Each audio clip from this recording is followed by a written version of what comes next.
नमस्कार, दृष्टि आईएएस के टू द पॉइंट प्रोग्राम में आपका स्वागत है। आज हम बात करेंगे सुर्खियों में विटामिन डी एवं इसके लाभ के बारे में। आइए जानते हैं ये चर्चा में क्यों है। पिछले साल मरियम इडाबी और आल्डो मोंटाना लोजा ने European journal of clinical nutrition में एक अध्ययन प्रकाशित किया। रिपोर्ट का टाइटल था perspective improving vitamin D status in management of कोविड-19। इस रिपोर्ट में बताया गया है कि विटामिन डी की कमी वाले लोग कोविड-19 से ज्यादा प्रभावित हो रहे हैं।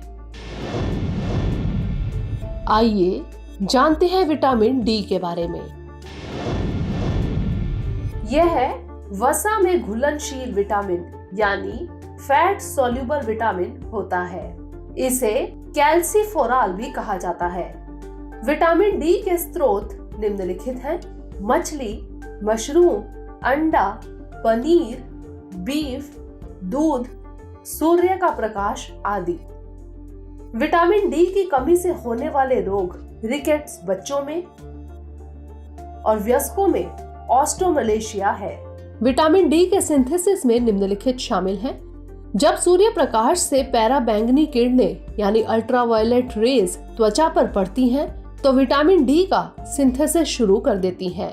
यह एक्टिवेशन के लिए शरीर में 2 हाइड्रोक्सिलेशन से गुजरता है। पहला हाइड्रोक्सिलेशन लीवर में होता है, जिसमें vitamin D 25 hydroxy vitamin D यानी 25 OHD में कन्वर्ट हो जाता है, जिसे काल्सिडियोल कहा जाता है। दूसरा हाइड्रोक्सिलेशन किडनी में होता है, जिसमें एक 25 डी हाइड्रोक्सी विटामिन डी यानी 125 OH2D का निर्माण होता है, जिसे काल्सिट्रियोल कहा जाता है। आइए जानते हैं विटामिन डी के फायदों के बारे में। यह हड्डियों में कैल्शियम की उचित मात्रा बनाए रखने में अहम भूमिका निभाता है। यह कोशिका झिल्ली को नुकसान होने से बचाता है। विटामिन डी उत्तक के सूजन को रोकता है, उत्तक को फाइबर बनाने से रोकता है और कमजोर हड्डी को भंगुर होने से बचाता है। अब बारी है आज के अभ्यास प्रश्न की। विटामिन डी के संबंध में निम्नलिखित कथनों पर विचार कीजिए। पहला, यह वसा में अघुलनशील है।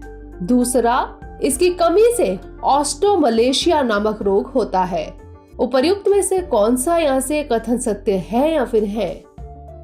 ए केवल 1, बी केवल 2, सी 1 और 2 दोनों, या फिर डी ना तो 1 और ना ही 2? इसका उत्तर हमें कमेंट सेक्शन में जरूर भेजिएगा। अगले सेशन में किसी नए टॉपिक के साथ मिलेंगे। तब तक के लिए stay safe and stay motivated.